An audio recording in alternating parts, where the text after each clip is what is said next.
అలాంటి ఆవిడ గుళ్ళో నగలు తీశారని పూజారి ఎలా చెప్పగలుగుతున్నారు? మీరెలా అడగగలుగుతున్నారు?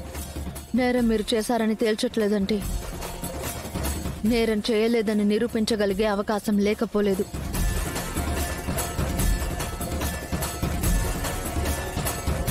అభియోగం మోపినప్పుడు అడగాల్సిన బాధ్యత నాది. ఏమండి, నా భార్య అలాంటిది కాదు అని ఈ ఆఫీస్ రమ్మకి చెప్పండి.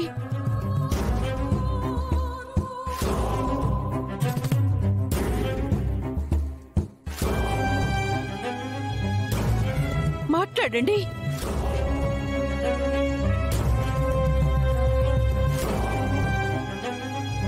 అంటే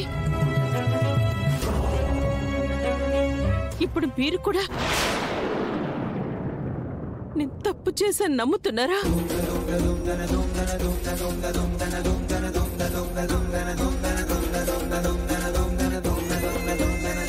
మీరెవరూ మాట్లాడరేంటి?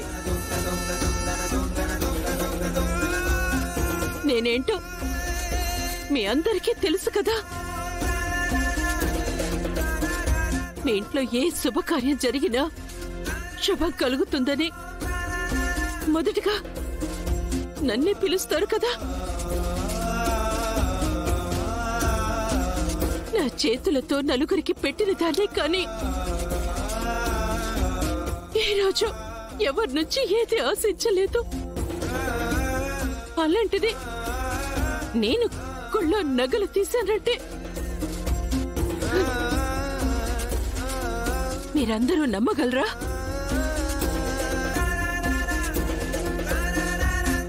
చెప్పండి, చెప్పండి.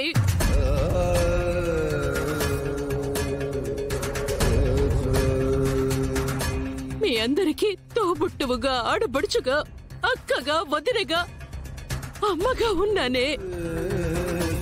నాకు సమస్య వస్తే ఒక్కరు కాకపోతే ఒక్కరు కూడా ముందుకొచ్చి నా వైపు మాట్లాడలేరా? మా పెద్దమ్మ మాట్లాడే మాటలు మీకు వినిపించట్లేదా? పోనీ ఇక్కడ జరిగేదంతా కనిపించట్లేదా? ఎందుకు ఎవరు మాట్లాడడం లేదు? నోరు తెరిచి జానకమ్మని నిందించలేక, కాదని సమర్థించలేక తలదించుకున్నావమ్మా. సమర్థించలేకపోవడం అంటే? ఆధారాలు దొరికాక పూజారి గారి మాటలు అబద్ధాలు అనలేకపోయాము.